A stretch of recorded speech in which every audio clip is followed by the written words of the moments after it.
শিক্ষকরা দেশি মুরগি দূরের কথা ফার্মের মুরগিও কিনতে পারেন না।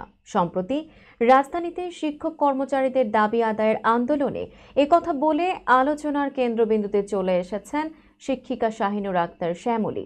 তার এই বক্তব্য মুহূর্তেই সামাজিক যোগাযোগ মাধ্যমে ভাইরাল হয়ে ব্যাপক বিতর্কের জন্ম দেয়।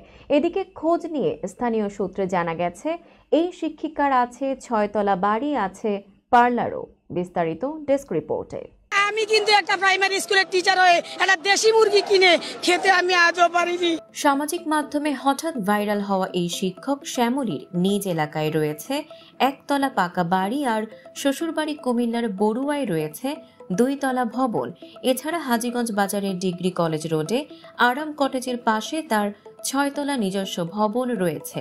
শিক্ষকতার পাশাপাশি তিনি একটি বিউটি পার্লার পরিচালনা করেন বলেও জানা গেছে। এলাকায় তার প্রভাব ও উপস্থিতি বেশ সক্রিয়। বিশেষ করে শিক্ষক সমাজের অধিকার আদায়ে তিনি দীর্ঘদিন ধরে আন্দোলনের বলিষ্ঠ মুখ হিসেবে পরিচিত। জানা যায়, শ্যামলী চাঁদপুরের হাজীগঞ্জ গার্লস সরকারি প্রাথমিক বিদ্যালয়ের সিনিয়র সহকারী শিক্ষক। তার স্বামী কুমিল্লার বড়ুয়া এলাকার একটি উচ্চ মাধ্যমিক বিদ্যালয়ের প্রধান শিক্ষক। বিতর্কিত মন্তব্যের পর সমালোচনার জবাবে শ্যামলী বলেন, আমি ব্যক্তি শাহিনুর হিসেবে নয়, একজন শিক্ষক প্রতিনিধি হিসেবে কথাগুলো বলেছিলাম।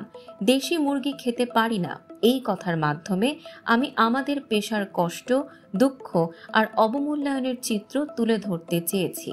তার এই মন্তব্যে একদিকে যেমন হাস্যরস ও সমালোচনার ঝড় উঠেছে, অন্যদিকে অনেক শিক্ষক মনে করছেন শ্যামলীর কথায় উঠে এসেছে বাংলাদেশের প্রাথমিক শিক্ষকদের বাস্তব জীবন সংগ্রামের প্রতিচ্ছবি।